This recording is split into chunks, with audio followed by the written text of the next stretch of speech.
বাপেক্সের সক্ষমতার বিষয়ে কি আপনি কোন ধরনের ধারণা আছে বলেই বলছি।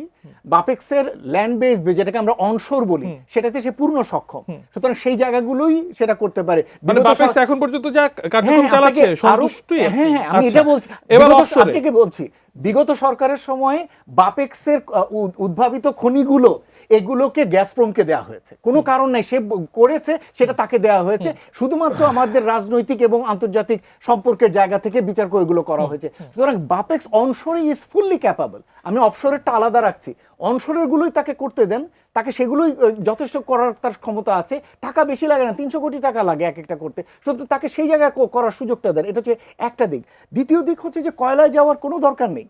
আমরা যদি কয়লার মতো একটা জিনিসকে যদি আবার হাতে দিই, এর আগে একবার নেওয়া হয়েছিল, যে ধরনের সামাজিক অসন্তোষ সেই জায়গাগুলোতে দেখা দিয়েছিল, খেয়াল আছে নিশ্চয়ই আপনার। এই সময় এই সরকারের আগে বিএনপি সরকারের সময় কিন্তু এই কয়লা নিয়ে একটা বড় রকমের এরকম সমস্যা তৈরি হয়েছিল। আবার এই কয়লা উত্তোলন করার ক্ষেত্রে ওপেন পিটে যেতে হবে, ক্লোজ পিটে গিয়ে আমরা কিন্তু খুব বেশি ওখান থেকে ফল পাওয়ার সুযোগ নেই। কিন্তু ওপেন পিটে যাবার ক্ষেত্রে আপনার যে ধরনের পরিবেশগত সামাজিক সমস্যাগুলো সেখানে তৈরি হতে পারে, সেখান থেকে যে রিটার্নটা আমরা এখানে আশা করতে পারি তার থেকে অনেক ভালো রিটার্ন আমরা আশা করতে পারি আমরা যদি গ্যাস বেসড, আমরা যদি রিনিউয়েবলসে যাই। সরকারের নিজের 10,000, আমি শেষ করি, সরকারের নিজের 10,000 মেগাওয়াটের টার্গেট আছে বিদ্যুতে যাওয়ার। ইন্ডাস্ট্রিগুলো কিন্তু নিজেরা রুফটপে, পারভেজ ভাই নিজেই তার রুফটপ সোলার করেছেন, সেটা ইন্ডাস্ট্রিগুলো কিন্তু খুব দ্রুত যাবে। এটা আপনি অপেক্ষা করেন। বড় বড় আমাদের সোলার করার জন্য কিন্তু এখন আপনাকে বড় জমি নিয়ে করার জন্য অপেক্ষা করতে হচ্ছে না।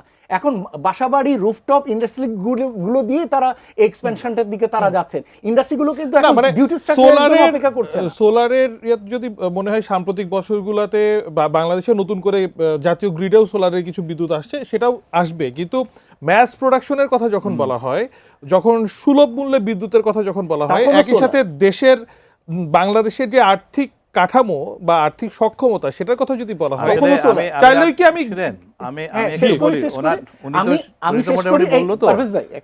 আচ্ছা আমি শুনি জি, সেটা হলো মাস প্রোডাকশন। এই মুহূর্তে যদি আপনি যদি বিদ্যুতের ক্ষেত্রে আপনি যদি ভর্তুকি না দেন, আপনি যে সমস্ত ট্যাক্স ইনসেন্টিভ, ক্যাশ ইনসেন্টিভ আপনি এই তেল ভিত্তিক, গ্যাস ভিত্তিক, এলএনজি ভিত্তিক বিদ্যুৎ কেন্দ্রগুলোর জন্য দিচ্ছেন, এগুলো যদি উইথড্র করেন, আপনার এই বিদ্যুৎ আমার সোলার তার থেকে অনেক চিপ হবে।